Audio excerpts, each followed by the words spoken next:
창세기 1, 2장은 하나님이 첫 번째 창조 때 있었던 그런 모든 이야기에 대해서 기록하고 있습니다. 근데 하나님이 이 땅을 창조하실 때의 이야기들 쭉 흐름을 보면 다 이렇게 되어 있습니다. 복을 주시며 가라사대 생육하고 번성하고 땅에 충만하고 땅을 정복하고 다스리라. 또 하나님이 다 지어 놓으시고 일곱째 날에 안식하시니라. 하나님이 완전하신 하나님이 안식하셨다. 그러면 그 창조는 어떤 창조입니까? 완전한 창조예요. 완전하게 창조하셨기 때문에 그 완전하신 하나님이 보기에도 부족함이 없으셨어요. 그래서 보시기에 심히 좋았더라 이렇게 말씀하시며 안식하셨다고 말씀하십니다. 그리고 에덴을 주셨습니다. 에덴은 기쁨의 동산이라는 뜻이거든요. 기쁨뿐만 아니라 하나님이 모든 것들을 주시고 다 임의로 먹어라. 그렇게 하신 땅입니다. 하나님이 에덴을 주셨다는 것은 우리에게 부족함이 없도록 온갖 축복과 안식을 다 주시길 원하시는 하나님이라는 걸 알 수 있습니다. 거기다가 그 에덴 동산에 보면은 생명나무도 주셨다고 되어 있습니다. 생명나무는 뭡니까? 무슨 생명이냐면 이렇게 살다가 죽을 생명이 아니에요. 영원한 생명을 준비하신 겁니다. 그러면 여러분 창세기 1, 2장을 보면 하나님이 우리에게 주시는 것들은 복받고 생육하고 번성하고 충만하고 정복하고 다스리고 하나님이 이 첫 세상을 만드실 때 이 세상의 주인을 누구로? 인간에게 맡기신 겁니다. 이 첫 세상에서 최고의 자리에다가 우리를 두신 겁니다. 하나님께서는 우리를 절대로 축복하시고 우리가 알지도 못하는 놀라운 것들을 준비해 놓으시지 오늘 우리가 사는 것처럼 이렇게 공고하고 이렇게 부족하고 죽어가고 고통과 저주 가운데 놓인 이런 삶이 아닙니다. 그런데 우리가 그만 그 하나님을 떠났기 때문에 우리가 이 모든 축복들을 다 상실했었습니다. 마귀의 말을 듣고 하나님을 떠남으로 상실했었습니다. 근데 하나님은 어쨌든 이걸 다시 주시길 원하시는 겁니다. 우리에게 다시 주시기 원하셔서 하나님이 회복시킬 길을 열어주셨는데 그러므로 하나님께서 아브라함을 갈대아 우르에서 나와라 할 때 아브라함이 갈대아 우르에서 나온다는 건 뭘 의미합니까? 자기가 살던 집, 자기가 여태까지 갈아놓은 텃밭, 자기가 이때까지 갈아놓은 모든 재산 이런 걸 다 버리고 본토 친척 아비 집을 다 떠나야 된다. 일가 친척도 다 버려두고 떠나야 됩니다. 아, 하나님은 떠나라는 하나님이다. 그러면 우리는 우리가 살던 자리에서 꼼짝 안 하고 떠나라는 것이 너무 부담스럽습니다. 모든 것을 버리라 그러면 너무 부담스럽습니다. 여러분 버리라고 하실 적에는 더 좋은 것을 준비하셨기 때문입니다. 우리 보고 떠나라 하실 적에는 우리가 상상하지 못할 지금 이 자리에서 누리고 있는 것보다 훨씬 아름다운 것들을 준비해 놓으시고 우리를 부르시는 것입니다. 그래서 아브라함을 떠나라 하시고 부르실 때 하나님은 어디로 가라? 내가 내게 지시할 땅으로 가라 하면서 가나안을 제시하셨습니다. 이 가나안은 눈에 보이는 땅을 제시하신 것입니다. 아브라함에게 내가 내게 지시할 땅으로 가라. 이 땅에 거하면 어떠하리라? 내가 큰 민족을 이루게 하겠고 그리고 내 이름을 창대케 하겠고 그 다음에 천하 만민이 너로 인하여 복을 얻게 하리라. 복의 근원이 되는 축복을 주겠다고 하시면서 가나안으로 가라. 아브라함에게 말씀하셨고 이삭에게도 말씀하십니다. 네가 이 땅에 유하면 이와 같은 복을 받고 네가 이 땅을 떠나면 뺏기리라. 야곱에게도 말씀하셨습니다. 그렇기 때문에 야곱은 애굽에 가서도 내 해골을 들고 나가라. 요셉도 그랬습니다. 너희가 이 땅을 떠날 적엔 꼭 내 해골을 들고 떠나라. 하나님께서 이 땅에다가 너희 이 가나안 땅에다가 뭘 주시냐? 한마디로 젖과 꿀이 흐르는 땅이라. 젖은 뭡니까? 양식입니다. 너희의 필요한 모든 것을 채워주리라. 꿀은 뭡니까? 양식이 있다고 행복한 거 아닙니다. 아닙니다. 우리의 심령에 말할 수 없는 복을 주신다는 겁니다. 하나님이 이 한마디로 여기에 있는 모든 가나안에서 하나님이 주실 은혜에 대해서 말씀하셨습니다. 그래서 우리가 지난주에 한번 신명기를 쭉 찾아보니까 하나님이 너희가 요 땅을 지나 요단강을 지나서 요 땅에 가면 내가 뭘 주겠는가 말씀하셨는데 현재보다 1000배의 복을 주리라. 천하 만민이 내 명성을 듣고 두려워 떨게 하리라. 그 얘기는 뭡니까? 천하 만민이 내 앞에 굴복하게 되리라는 것입니다. 또 너희의 날이 장구하리라. 크고 아름다운 집을 주리라. 내 손으로 짓지 아니한 큰 집을 주리라. 그 다음에 만민보다 우승하게 하리라. 머리가 될지언정 꼴이 되지 않게 하리라. 그 다음에 모든 질병을 너희에게서 멀게 하리라. 모든 질병을 떠나가게 하리라 약속하셨습니다. 그렇기 때문에 여러분 우리가 질병에 걸렸을 적에도 하나님 앞에 기도해야 됩니다. 또 아무 부족이 없는 땅이라고 말씀하시는 그 땅에 절대로 부족함이 없다. 근데 사실은 이 땅이 어떤 땅이었습니까? 가나안 땅이 사막입니다. 사실은 거기서 젖이 흐르고 꿀이 흐를 그런 땅은 아닌데 하나님이 그렇게 하리라고 약속하셨습니다. 하나님이 계시면 그렇게 어떤 그 땅의 여건과 상관없이 하나님이 하신다는 겁니다. 그리고 여호와의 눈이 항상 그 위에 있어서 너희를 항상 보호하리라. 이런 약속들을 쭉 주셨습니다. 그런데 사실은 여러분 아브라함도 가나안 땅에 들어갔더니 뭘 만났습니까? 기근을 만났어요. 이삭이 들어가라는 그 땅에 들어갔는데 뭘 만났습니까? 가는 데마다 우물을 뺏어요. 근데 가면 또 하나님이 우물을 또 새로 파주시고 사막 땅에서 우물은 어마어마한 재산입니다. 제가 20년 전에 들었는데 그때 아프리카에서 오신 어떤 분이 그러더라고요. 그때 우리 돈으로 이거 우물 하나 얻으면 1억이래 1억. 왜냐하면 물이 없는 땅이기 때문에 그 물 장사가 대단하답니다. 그래서 이 우물을 가진다는 건 어마어마한 재산이라는 거예요. 근데 그 우물이 거저 생깁니까? 아니죠. 하나님이 주셔야지. 내가 어떻게 구했는데 그 우물을 누가 발견해? 하나님이 파주시는 우물이지 우리가 만드는 우물이 아니지 않습니까? 근데 이삭이 가서 그 땅에 거하면 우물이 있어요. 그래서 우물을 파서 열심히 살려고 그러면 또 쫓아와서 쫓아냅니다. 이 땅은 우리 땅이다. 계속 쫓겨다닙니다. 야곱도 결국 가나안 땅에서 애굽으로 옮겨갔습니다. 그건 하나님이 허락하셔서 그렇지만 그럼 여러분 이상하지 않습니까? 왜 하나님이 이 땅에 가면은 이와 같이 젖과 꿀이 흐르게 하시겠다고 약속하셨는데 실제로 가보니까 기근이 있어서 애굽으로 내려가다가 또 망하고 이삭도 또 내려가려고 그러다가 그랄에서 아내를 뺏길 뻔하고 그런 일들이 왜 있냐? 왜 그렇습니까? 그러면 하나님의 말씀이 거짓말이기 때문일까요? 그러면 아니면은 왜 그럴까요?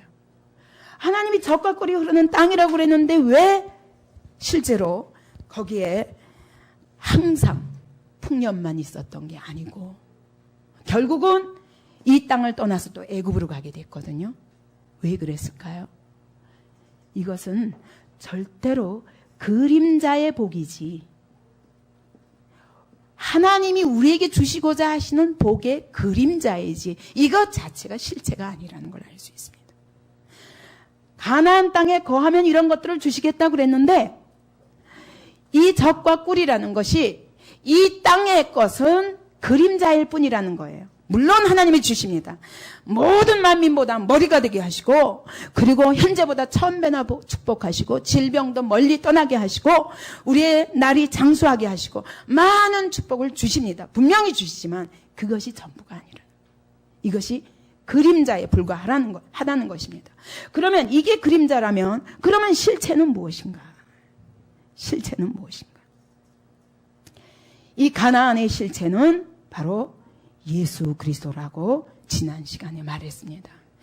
예수 그리스도 안에 들어가면 이 안에 들어가면 하나님이 우리에게 주시고자 하시는 모든 축복이 그 안에 있다는 것입니다. 아브라함이 기근을 만나면 가나안을 떠나서 애굽으로 갔습니다. 그리고 또 내려가서 그랄로 갔습니다. 그럴 때마다 말할 수 없는 어려움을 당합니다. 하나님께서는 이 가나안 안에만 거해라 말씀하듯이 하나님이 오늘 우리에게 예수 안에만 거해라. 이 안에만 거하면 축복이 있지만 이것을 떠나면 너에게 화가 있으리라. 말씀하시는 겁니다. 그래서 이 구약의 가나안은 실체로는 신약에서 예수 그리스도인 것입니다.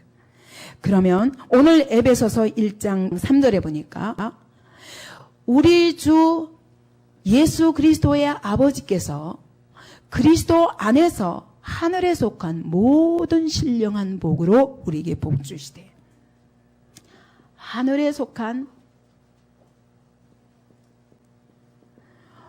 모든 신령한 복이라고 말씀하십니다. 이상하죠?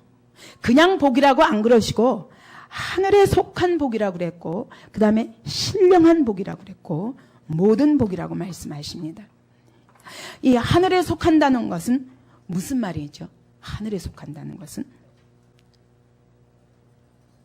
우리는 다 땅의 복을 원합니다. 근데 하나님은 땅의 복은 그림자일 뿐이라는 거예요. 성경에 보면은 세 가지 세상이 있습니다. 첫째는 영적 세상이요. 영적 세계가 있습니다. 그 다음에 첫 하늘과 첫 땅, 이 첫 창조의 땅이 있습니다.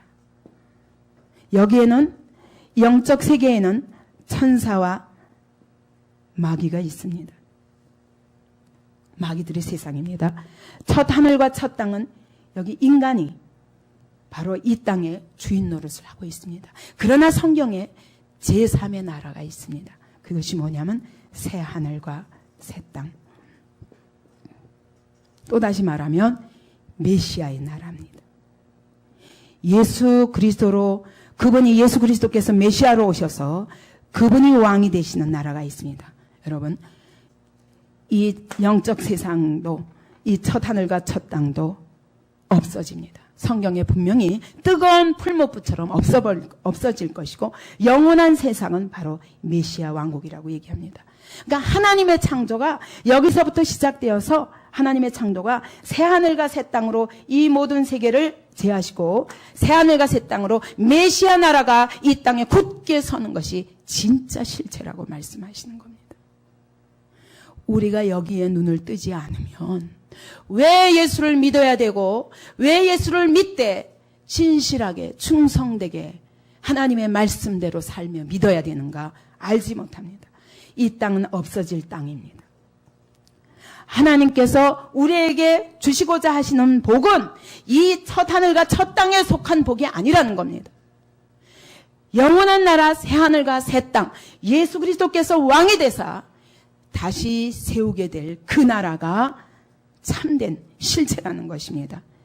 여기서 하늘에 속하는 바로 거기에 속한 모든 신령한 복, 신령한이라는 무슨 뜻이냐면 spiritual, 영적인, 다시 말하면 이것을, 이런 복을 알라 그러면 이런 복을 우리의 육안으로는 안 보입니다. 그런데 성령으로만 이 복이 보인다고 말씀하시는 겁니다. 고린도전서 2장 9절 한번 보시겠습니까? 고린도전서 2장 9절 함께 읽겠습니다. 기록된 바 하나님이 자기를 사랑하는 자들을 위하여 예비하신 모든 것은 눈으로 보지 못하고 귀로도 듣지 못하고 사람의 마음으로도 생각지 못하였다 함과 같으니라. 10절 오직 하나님이 성령으로 이것을 우리에게 보이셨으니 성령은 모든 것 곧 하나님의 깊은 것이라도 통달하시느니라. 성령이 아니면 예수 그리스도 안에 하나님이 우리를 위해서 예비하신 축복이 어떤 것인지 절대로 볼 수 없다는 것입니다. 이 복은 바로 그리스도로부터, 그분으로부터 오는 것입니다. 가나안 땅에 들어가는 것은 여기에 거해서 사는 겁니다. 이 땅 안에 사는 것입니다. 예수 그리스도 안에 들어가는 것은 뭡니까? 예수 그리스도 안에 들어가는 것은 뭡니까? 예? 어떻게 들어갑니까, 우리가? 예? 그분을 믿고 영접하여 그분이 내 안에 성령으로 들어와 계셔서 그분과 내가 하나 되는 것을 말합니다. 그래서 그분의 생명이 내 생명이요. 포도나무와 가지와 같이 포도나무에 가지가 붙어 있어서 이 생명으로 연결되어 있으면 이 가지가 열매를 많이 맺습니다. 그죠? 근데 이걸 스카치 테이프로 잠깐 붙여놓으면 원래는 떨어졌어요. 근데 스카치 테이프를 아마 붙여도 이건 붙은 것이 아닙니다. 근데 생명과 생명으로 연결되어 있으면 이 포도나무로부터 진액이 나와서 여기 열매가 맺혀지는 것처럼 우리가 예수님과 내가 스카치 테이프로 이렇게 붙인 거는 마치 입으로 예수님이 나의 주님입니다. 이렇게 고백은 해도 실제로 그분과 생명으로 연합되어 있지 않으면 열매를 맺을 수 없습니다. 그래서 예수 안에 들어간다는 것은 뭘 의미하냐면 주님과 내가 생명과 생명이 연합되어서 주님의 생명이 내 안에 흘러들어오는 거예요. 그분의 생명이 내 안에 계속 흘러들어와서 그분의 열매가 내 안에 맺혀지는 겁니다. 그러니까 우리가 받게 되는 복은 예수님으로부터 계속 나오는 복이에요. 그분이 가지신 모든 것이 나의 것이 되는 것입니다. 그분으로부터 나오는 모든 복락이 우리의 것이라는 것입니다. 그러면서 신령한 복으로 뭐라 그러셨습니까? 복 주시되 그랬어요. 복 주시되. 복을 주셨는데 여기 이게 헬라어로는 부정과거형이거든요. 부정과거형이란 건 뭐냐면 복을 주셨으니 그런 뜻이에요. 이미 이제부터 복을 받을 것이다가 아니라 복을 이미 주셨다는 거예요. 예수 그리스도 안에 예수님과 내가 연합되어서 내가 예수님을 믿고 그분이 내 안에 성령으로 들어오셔서 나와 함께 산다는 것 자체가 이미 복을 받은 것이라는 겁니다. 근데 문제는 이 받은 복이 뭔지를 몰라요. 내가 받은 복이 뭔지를 몰라요. 마치 여기 카드가 있습니다. 이 카드가 수백억짜리 카드예요. 근데 어떤 할아버지가 이게 뭔지를 몰라. 그러면 이걸 가지고도 그냥 죽는 거예요. 그냥 여기다가 주머니에만 넣어놓고 쓸 줄 모르고 죽는 것과 같이 우리가 예수 그리스도 안에 하나님이 하늘에 속한 모든 신령한 복을 우리에게 주셨는데 이미 끝났다는 거예요. 이미 받았다는 거예요. 받은 것을 왜 누릴 줄 모르느냐 말씀하시는 겁니다.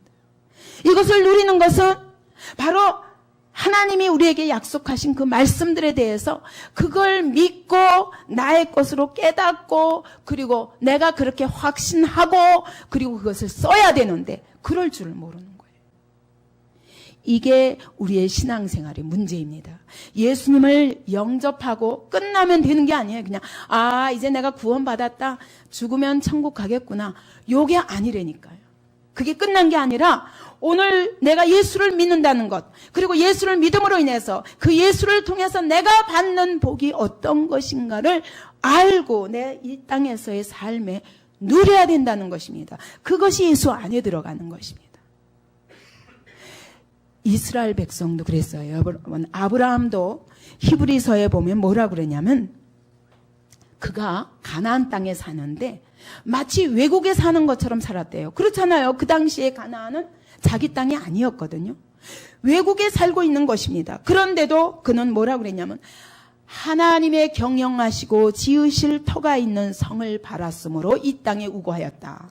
이 땅에 거하면서 이 땅 말고 하나님이 지으시는 새 성이 있다. 그것을 믿음으로 바라보고 이 땅에 우거하였다. 그렇게 말합니다.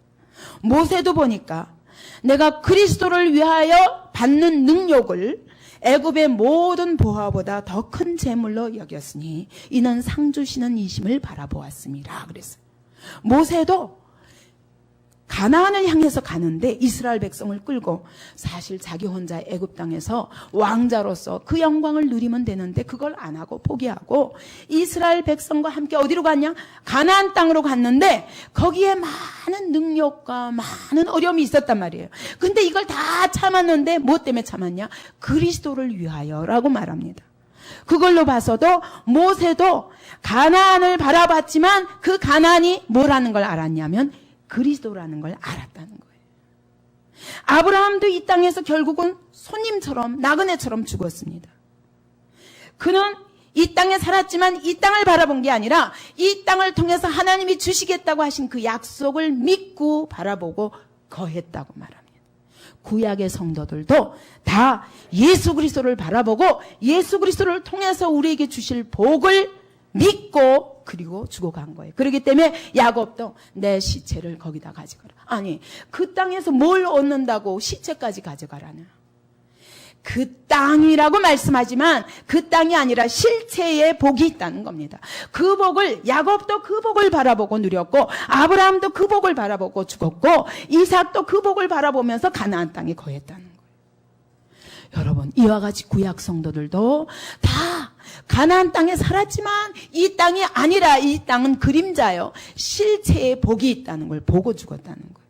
근데 오늘 우리는 바로 그 예수 그리스도가 이 땅에 오셔서 죽으시고 부활하시는 모든 것을 본 자요 뿐만 아니라, 우리는 그들은 약속만 믿었지만 우리는 약속이 어떻게 실체로 예수 그리스도의 성령, 영으로, 우리 안에 성령으로 들어오셔서 하늘에 속한 모든 신령한 복을 이해하고 깨닫고 누릴 수 있도록 도우시는 분이 우리 안에 오셨다는 겁니다. 그래서 에베소서 2장 6절을 한번 보십시다. 에베소서 2장 6절 보면 어떤 복이냐? 어떤 복이냐? 2장 6절 함께 있습니다. 또 함께 일으키사 그리스도 예수 안에서 함께 하늘에 앉히시니. 여러분, 어디 있다고요, 우리가?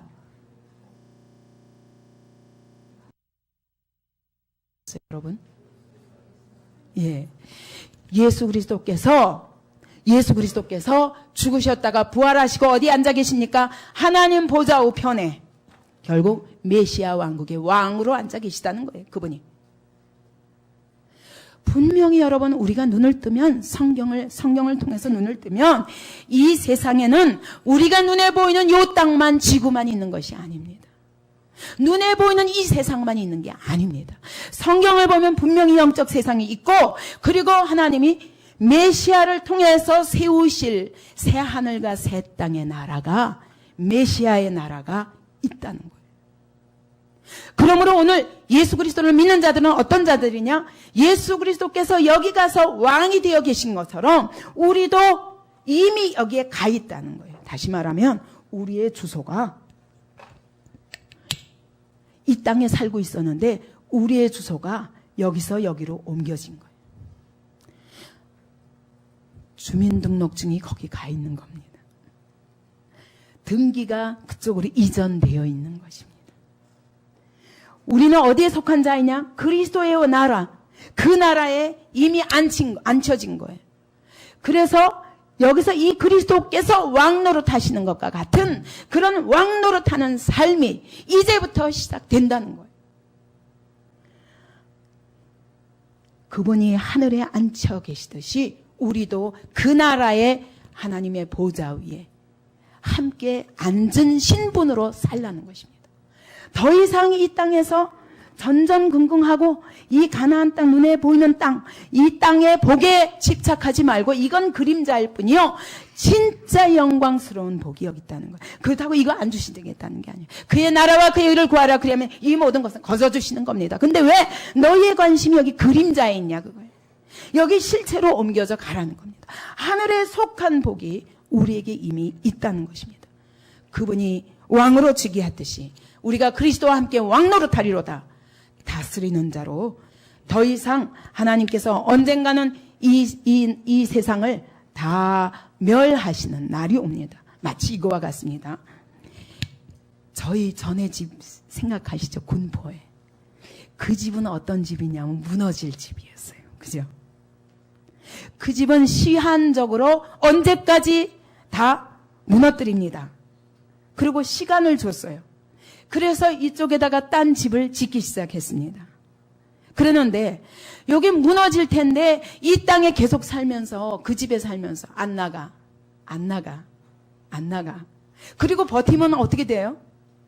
정말 여기 새로 지어놓은 집을 맛도 못 보고 죽겠지 않겠습니까? 이건 무너지는 날 같이 무너질 거니까. 근데 하나님이 말씀하시는 거예요. 이 땅은 무너질 땅이다. 하나님이 시간을 주셨습니다.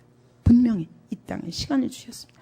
그리고 저 나라로 이제부터 옮겨가라. 주소는 옮겨놨으니까 이제부터 하나씩 들고 이쪽으로 옮겨가라는 거예요. 그래서 빨리 가면 갈수록 우리의 영혼이 그 나라에 빨리 옮겨져 가면 갈수록 그 나라에서 누리는 온갖 복과 은혜를 이 땅에서 누리며 살 수 있다는 거예요. 근데 우리는 아니야, 난 여기가 좋사오니 안 가겠습니다, 그러는 것과 같다는 거예요. 예수 그리스도 안에 하나님이 주신 복은 하늘에 속한 복입니다. 우리는 부활의 나라에 속한 자들입니다. 영원히 멸망하지 않는 영원한 나라에 우리는 이사갈 준비를 해야 됩니다. 우리의 신앙생활이 뭐냐면 옮겨가는 거예요. 우리의 모든 의식이 그쪽으로 옮겨가는 것입니다. 그리고 로마서 8장 11절을 한번 보시겠습니다. 로마서 8장 11절. 또 어떤 복이냐? 8장 11절 함께 읽겠습니다. 예수를 죽은 자 가운데서 살리신 이의 영이 너희 안에 거하시면 그리스도 예수를 죽은 자 가운데서 살리신 이가 너희 안에 거하시는 그의 영으로 말미암아 너희 죽을 몸도 살리시리라. 예수님 안에 누가 계셨다고요? 성령이 계셔서 그를 죽은 자 가운데서 부활시키셨습니다. 그와 같이 동일하신 성령이 우리 안에 계십니다. 그러므로 우리도 그날에 우리가 죽어도 부활할 것입니다. 뿐만 아니라 오늘 내 안에 부활의 생명이 있다는 거예요. 예수님께서 성령으로 잉태되셨지만 그러나 성령으로 세례를 받으시고 성령에 이끌려 마귀에게 시험을 받으시고 성령의 인도하심을 따라 사시면서 성령으로 말미암아 죽은 자를 살리시고 성령으로 말미암아 병든 자를 고치시고 성령으로 말미암아 귀신을 쫓아내신 것처럼 동일하신 성령이 우리 안에 계시다는 거예요. 얼마나 놀라운 일입니까? 여러분, 우리가 예수를 믿고 오늘 주님이 성령으로 내 안에 들어와 계시다는 것이 놀라운 일입니다.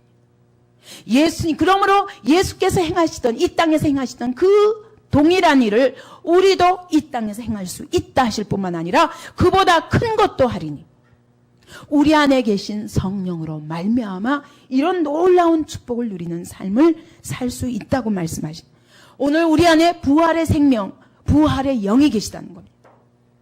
그러므로 그분을 의지해서 할 때 모든 질병도 고치시고 하나님이 이 땅에서 놀라운 그 부활 생명으로 역사하시는 그런 은혜를 맛볼 수 있는 그런 주의 영이 내 안에 들어와 계시다는, 이게 하늘에 속한 복이라는 겁니다. 이 땅에서 조금 더 잘 살고 이 땅에서 조금 더 살고 이 정도가 아니라 하나님이 우리를 위해서 준비하신 그 영광스러운 영원한 영광이 있다는 것입니다. 골로새서 2장 3절을 보시겠습니까? 골로새서 2장 3절입니다. 신약 325페이지 2장 3절입니다. 다 같이 큰 목소리로 읽죠. 그 안에는 지혜와 지식의 모든 보화가 감추어 있느니라. 예수 안에 모든 지혜와 지식이 감추어 있다. 그분의 지혜는 어느 정도였냐면 아무도 당할 수가 없었어요. 바리새인도 당할 수가 없었고 그를 죽이려는 대제사장들도 당할 수가 없었어요. 사두개인들도 당할 수가 없었어요. 아무도 그에게 뭐를 묻든지 그분이 대답하시면 전부 입이 다물어졌어요. 그런 놀라운 지혜와 권능이 그 안에 있었습니다. 그분이 말씀하시면 그 말씀은, 지혜는 그냥 우리가 아는 지식 정도가 아니라 그분은 말씀으로 바다를 꾸짖음에 바다가 그 자리에서 잠잠해지고, 그 말씀으로 귀신을 명령하니까 귀신이 쫓겨나가고, 그분 안에 있는 지혜는 무서운 권능이 있는 지혜였어요.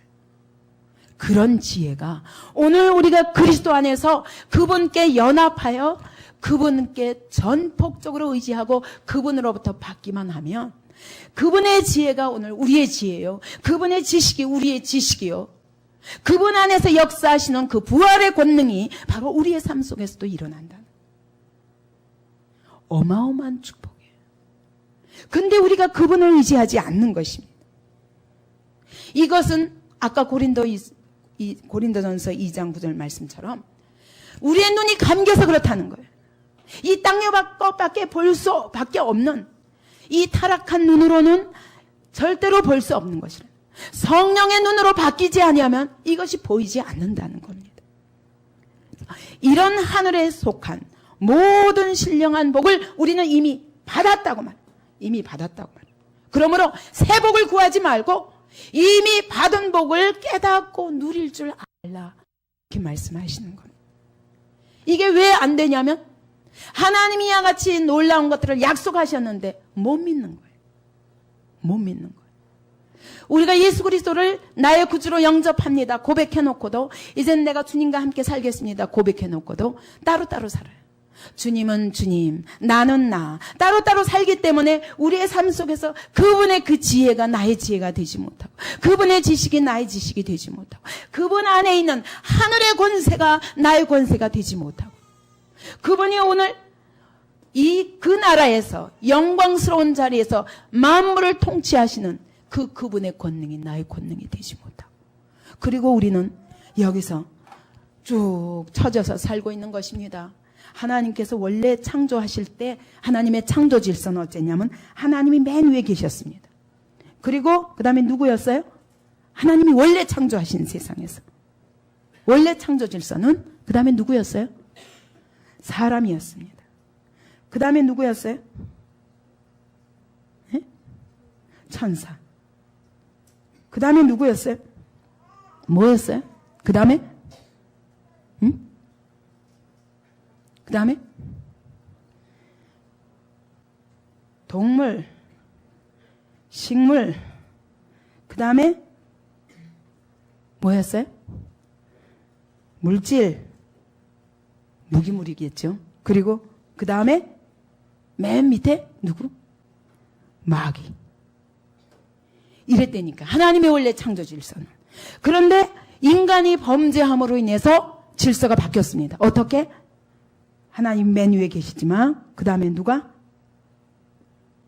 바뀌었습니다. 인간이 저 밑으로 떨어졌습니다. 천사. 그 다음에 누구? 마귀. 그리고 동물, 식물, 물질. 인간은 물질에게 마저도 종이 되는 그런 자리로 타락한 것입니다. 원래 하나님이 지으신 세상은 이랬어요. 하나님이 우리를 통해서 일하시는, 우리가 이 땅을 다스릴 자로 하나님이 우리를 지으셨는데 우리가 하나님을 떠남으로 인해서 마귀가 우리의 자리를 차지하고 그리고 우리는 동물과 식물과 물질과 모든 것에 종로로 타는 자리에 놓이고 말았습니다. 이것이 하나님이 원래 우리에게 주신 지위가 어떤 것인 줄 알지 못하고 하나님이 우리에게 주시고자 하시는 그 축복이 어떤 것인지 알지 못해서 하나님의 말씀이 우리에게 믿음으로 나의 현실로 나의 실체로 딱 받아지면 그러면 우리가 이런 삶을 누릴 수 있을 텐데 하나님의 말씀이 믿어지지 않으니까 마귀의 종로로 타는 자리에 놓이고 하나님의 모든 피조계의 왕으로 우리를 세우셨는데 우리가 그만 모든 것에 종이 되는 자리로 떨어지고 말았습니다. 하나님이 이와 같이 하늘에 속한 모든 신령한 복을 주셨으나 이것을 못 누리는 이유가 뭡니까? 안 믿어지기 때문에. 그래서 왜 신앙 여정이라고 말하냐면 우리가 이것이 완전히 나의 것으로 믿어지기까지 예수 그리스도 안에 완전히 연합하여 들어가기까지의 과정이 있더라고 얘기입니다. 이것이 하루아침에 믿어지면 얼마나 좋겠습니까? 이것이 믿어져서 내게 확실하게 나의 현실에서 한 걸음 한 걸음 그것을 실체로 누릴 수 있다면 얼마나 좋겠습니까? 그러면 예수 안에 있는 이 모든 복이 나의 복이라는 것입니다. 그분의 권세가 나의 권세라는 것입니다. 그분이 세상을 이긴 것처럼 우리는 세상을 이길 것이요. 그분이 세상을 다스리는 것처럼 오늘 우리가 온 세상을 다스릴 수 있는 권세를 지닌 자라는 것입니다. 그런데 누리지 못하는 거예요. 그래서 이 신앙 여정이란 어떻게 하면 그 예수 그리스도 안에 온전하게 거하는 자리까지 나아가게 되는가. 그것을 우리가 구약을 통해서 이스라엘 백성의 생활을 통해서 우리가 경험하게 되는 겁니다. 이제 우리가 체크하고 어디에서 이 생활은 어떤 생활이고 세 단계로 나눈 겁니다. 애굽과 광야와 가나안 세 가지로는 나누어서 생각하면서 어떻게 하면 우리가 가나안에 이스라엘 백성이 가나안에 들어가면 거기에 예비된 복을 어떻게 그들이 누릴 수 있었으며 거기에 들어가기까지 어떤 과정이 필요했는가를 알면 우리도 예수 그리스도 안에까지 들어가는데 어떠한 과정을 거치지 않으면 안 되는가를 알게 될 것입니다. 그래서 우리는 내가 예수 안에서 어떤 자리에 놓였는가, 그런 나의 그리스도인의 지위에 대해서 이거 이해해야 됩니다. 이제는 내가 아닙니다. 내 안에 부활의 주님이 내 안에 사셔서 나를 통해서 영광스러운 일들을 오늘도 그 성령을 통해서 하나님이 허락하신 모든 신령한 복들을 이 땅에서 경험하며 누리며 살기를 원하십니다. 이 신령한 복을 알면 이 땅의 삶에 그렇게 아둥바둥 거릴 필요가 없습니다. 이것을 알면, 이 기쁨을 알면 절대로 이 땅에 이런 것들에게 휘둘리지 않습니다. 이 세상의 모든 삶에 휘둘리지 않고 여기 신령한 자리, 이 그리스도와 함께 하늘에 속한, 하늘에 앉힌 그 자리에서 복을 누리는 그런 삶을 살 수 있다는 것입니다. 예를 들면 여러분, 어떤 거지가 있었습니다. 우리 거지 왕자라는 책 보셨죠? 그것처럼 거지가 시궁창에서 잠이나 거기서 박혀서 잠자고 쓰레기통을 뒤지면서 그날 먹고 사는 그런 거지가 있었습니다. 근데 이 거지 소년이 어느 날 왕궁에서부터 산책을 나온 왕자를 만났습니다. 같은 소년입니다. 이 왕자가 야, 너 나하고 친구하자. 그리고서는 데리고 자기 궁전으로 데리고 들어갔습니다. 얼마나 놀랐겠습니까? 자기는 상상도 못 해본 왕자의 침대에 한번 같이 누워보고 왕자가 먹는 그 맛있는 음식을 한번 먹어보고 왕자가 하루 동안 생활하는 모든 생활에 함께 참여해봤고 그러는데 저녁이 되었습니다. 그러면 이제 넌 가라. 그리고 내일 또 다시 만나자. 그리고 헤어졌다고 생각합시다. 여러분, 이 거지 소년이 자기 집에 와서 어떻게 했어요? 그때 궁전에서 왕자와 함께 지내던 시간을 생각하면 잠이 오겠습니까? 이제는 시궁창이 너무 싫습니다. 이제는 이 누덕누덕한 이 거지 옷이 너무 싫습니다. 왕자의 그 아름다운 옷을 생각하고 그 왕궁에서의 그 아름다운 침대를 생각하고 도무지 자기 생활을 도저히 관심이 없을 겁니다. 그와 같이 성령을 통해서 오늘도 예수 그리스도와 함께 하늘에 속한 모든 신령한 복을 맛본 사람은 이 땅의 삶이 그렇게 연연하고 이렇게 작은 문제 가지고 지난번에 우리 청소년들 같이 전도지 가지고 공부했지만 아이고 술에다가 내 몸을 맡기고 담배에다가 내 몸을 맡기고 응? 그리고 더러운 그런 쾌락에 자기 몸을 맡기고 또 심지어 수능 잘못 봤다고 저 20몇 층의 꼭대기까지 올라가서 죽고 이런 일은 안 하겠지, 그죠? 이 하늘에 속한 신령한 복을 성령으로 말미암아 맛본 자들. 오늘 그래서 우리가 어떻게 하면 그렇게 그 복을 알고 누리는 삶을 살까라는 것을 생각해 보고자 합니다. 이스라엘이 겪은 그런 영적 과정은 세 과정입니다. 애굽, 그들이 가나안 땅에 들어가기 전에 제일 먼저 그들이 있었던 것은 애굽이었습니다. 그 다음에 광야였습니다. 애굽은 세상과 같습니다. 영적으로는 세상을 의미합니다. 광야는 믿음의 시험과 연단의 과정을 말합니다. 그 다음에 가나안은 예수 그리스도 안에서 그분과 연합되어 그분과 완전히 한 몸을 이루며 사는, 전폭적으로 그분을 의지해서 사는 그런 삶을 말합니다. 모든 사람들은 결국 이 세 가지 중 한 자리에 있는 것입니다. 그것을 가리켜서 영적 주소라고 얘기했습니다. 애굽에 있는가? 아직도 세상 속에 있습니까? 아니면 이것은 세상 속에 있다는 얘기는 교회 다니고 있어도 아직 구원받지 못한 믿음입니다. 여러분, 실제로 목사님들이 그렇게 통계를 냅니다. 한 교회 안에서 구원받은 성도가 얼마나 될까? 몇 프로나 되나? 보통 교회들이 계산하기를 20% 미만이다. 구원받는 믿음이 20% 미만이다. 이렇게 말합니다. 절대로 저희 교회는 다르리라고 생각합니다. 왜냐하면 하도 새 생명을 통해서 예수 그리스도를 믿는다는 것이 무엇인지를 설명해서 정말 복음을 몰라서 못 믿는 사람은 많지 않으리라고 생각합니다. 이제 시작하시는 분들은 분발하셔야 됩니다. 아직 세상에 있습니까? 그러면 이런 사람, 어떤 사람들은 이래요. 일평생 교회는 다녔으나 구원받지 못한 믿음도 있을 수 있다는 것입니다. 너무너무 억울하잖아요.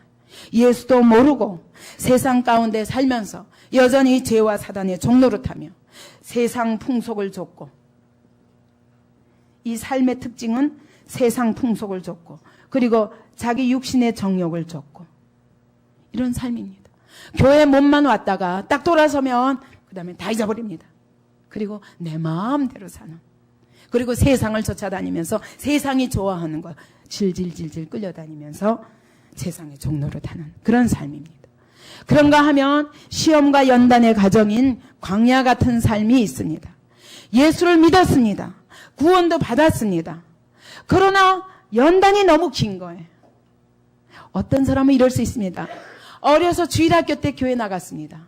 그런데 일평생 예수 믿는 삶의 축복이 뭔지, 예수를 믿는다는 것이 어떤 삶인지, 믿음으로 산다는 것이 어떤 것인지 전혀 모르고 교회에 나가서 친구 만나고 교회에 나가서 여러 가지 즐기고 이러는 것들로 신앙생활을 했다고 생각하고 한 6, 70년 일평생 이렇게 연단의 삶을 살다가 그러다 가시는 분들도 있을 수 있어요. 이스라엘 백성이 광야에서 몇 명을 빼놓고 다 엎드러졌다고요?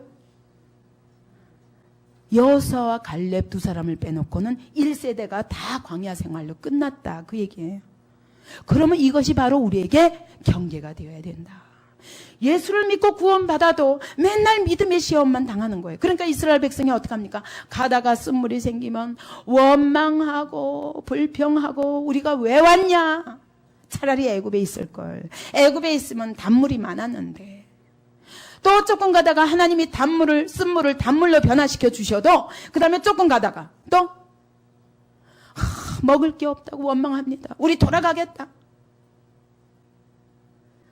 애굽에서는 수박도 있었고 마늘도 있었고 부추도 있었고 먹을 게 많았는데 왜 여기에는 만나밖에 없느냐, 또 이러고 원망합니다. 왜? 가는 목표를 모르는 거예요. 그냥 믿음이라는 게 하나님의 말씀을 믿어야 되는데 네가 어디로 들어가라? 가나안까지 들어가라, 이 말씀을 믿어야 되는데 못 믿는 거예요. 그러고는 자꾸 애굽만 그리워합니다. 이런 사람들은 시험과 연단이 끝이 없는 삶을 살게 됩니다. 여러분, 신앙생활을 어떻게 하고 싶으십니까?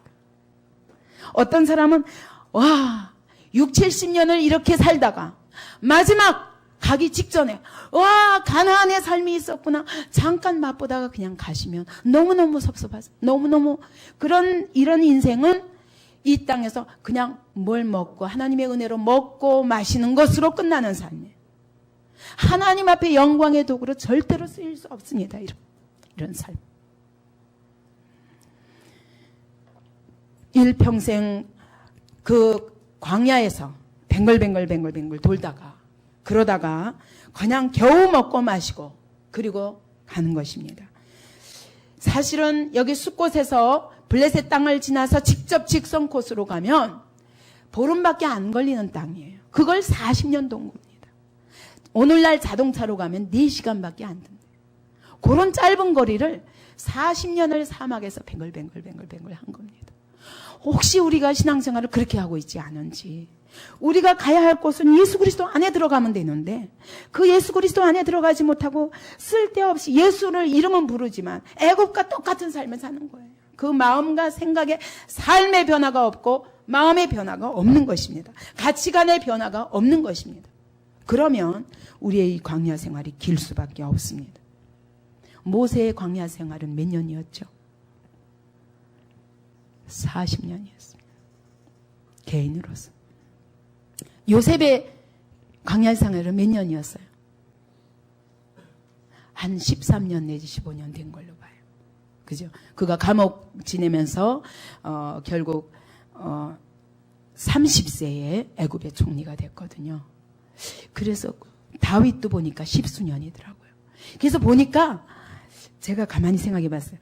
그럼 그 횟수가 어떻게 결정되나? 사실은 요셉도 즉각적인 순종을 했고 다윗도 즉각적인 순종을 했지만 그 시간이 언젠가 그가 정말 확실하게 주님을 만나기까지의 시간과 거의 비례한 것 같아요.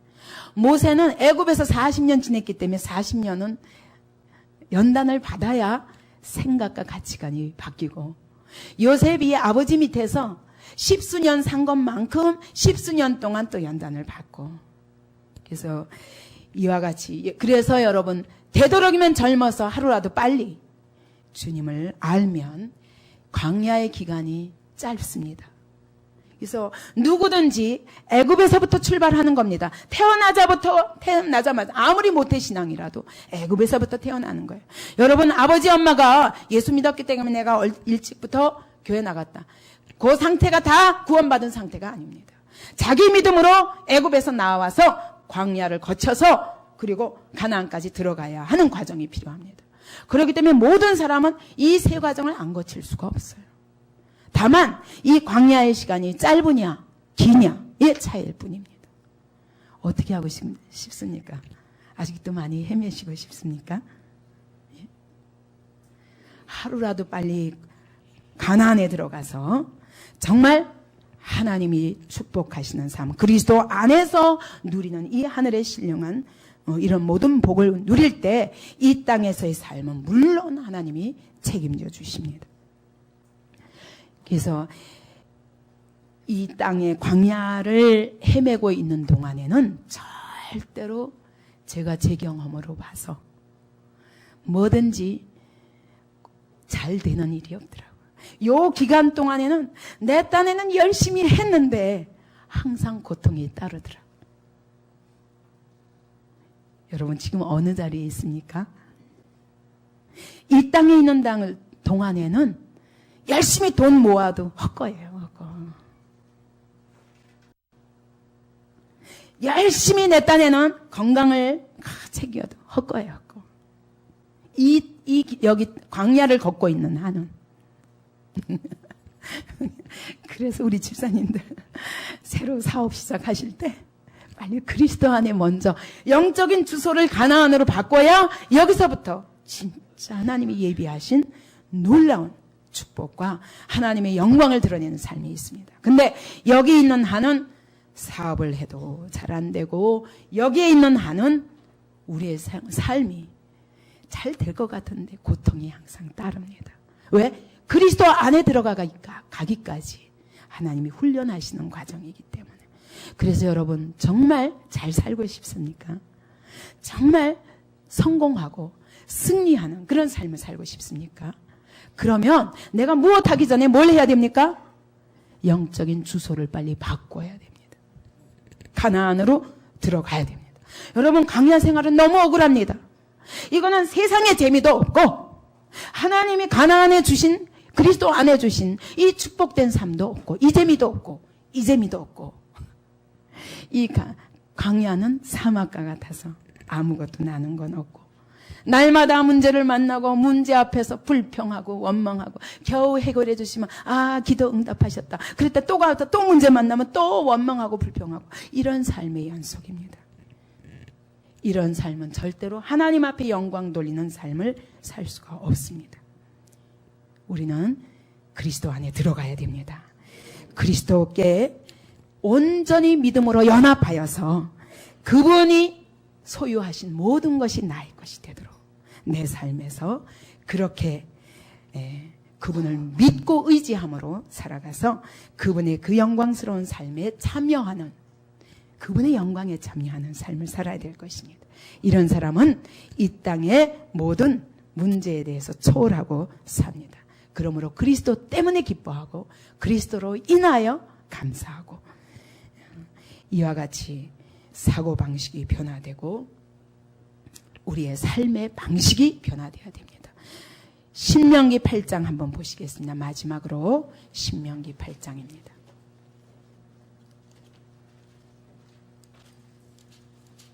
신명기 8장 1절부터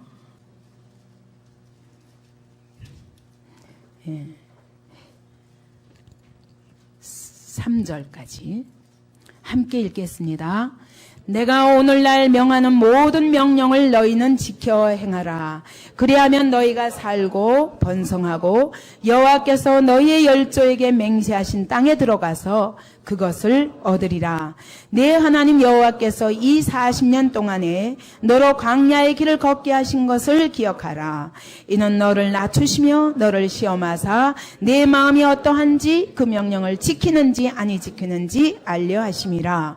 너를 낮추시며 너로 줄이게 하시며 또 너도 알지 못하며 내 열조도 알지 못하던 만나를 내게 먹이신 것은 사람이 떡으로만 사는 것이 아니요 여호와의 입에서 나오는 모든 말씀으로 사는 줄을 너로 알게 하려 하심이라. 그러니까 광야 40년 동안 하나님의 목표가 무엇입니까? 하나님이 우리를 낮추시길 원하십니다. 하나님의 말씀 앞에 교만하지 말라는 것입니다. 하나님 말씀 앞에 엎드리라는 것입니다. 이 말씀대로 사는 것이 내게 복이라는 것입니다. 하나님이 우리를 낮추시며 우리를 시험하십니다. 네 마음이 어떠한지, 하나님을 정말 사랑하고 하나님의 말씀을 신뢰하는지, 사람이 떡으로만 배만 불려서 육체의 배를 부른다고 사는 것이 아니라 하나님의 입에서 나오는 말씀으로 네 영혼이 사는 것이 참다운 삶이라는 것을 알게 하기까지 광야의 시간이라는 것입니다. 그래서 오늘 우리 각자가 자기 자신을 한번 점검해 보십시오. 어느 자리입니까? 어느 자리입니까? 애굽이십니까? 애굽이십니까? 애굽이시라면 열심히 분발해야 됩니다. 새 생명 열심히 공부하고 하나님의 말씀에 귀를 기울이고 어떻게 내가 구원을 받는가 연구하고 믿고 주님의 인도하심을 받아야 됩니다. 여러분 광야입니까? 분발하셔야 됩니다. 이 자리에 머물러서 여러분의 생애가 끝나면 안 됩니다. 하나님의 영광이 아니라 짐승과 똑같이 먹고 살기 위해서 사는 거고 구원받아도 이 땅에서 영광스러운 하나님의 상을 받을 만한 삶이 이루어질 수가 없습니다. 너무 억울합니다. 광야에서 엎드러질 수는 없습니다. 우리가 믿음으로 더욱 하나님의 말씀에 귀를 기울이고 순종하며 그리스도 안에 들어가기를 사모하시기 바랍니다. 이 시간에 통성으로 같이 기도하겠습니다. 나의 영적인 자리를 생각하면서 하나님 이 자리에서 일어나고 싶습니다. 하나님 나를 건져 주옵소서. 나를 주님의 인도하심을 따라 정말 광야를 가나안에 들어가기를 원합니다. 그분 안에 예비된 놀라운 하늘의 신령한 복을 받아 누리며 이 땅에서 다스리고 정복하는 삶을 살기를 원합니다.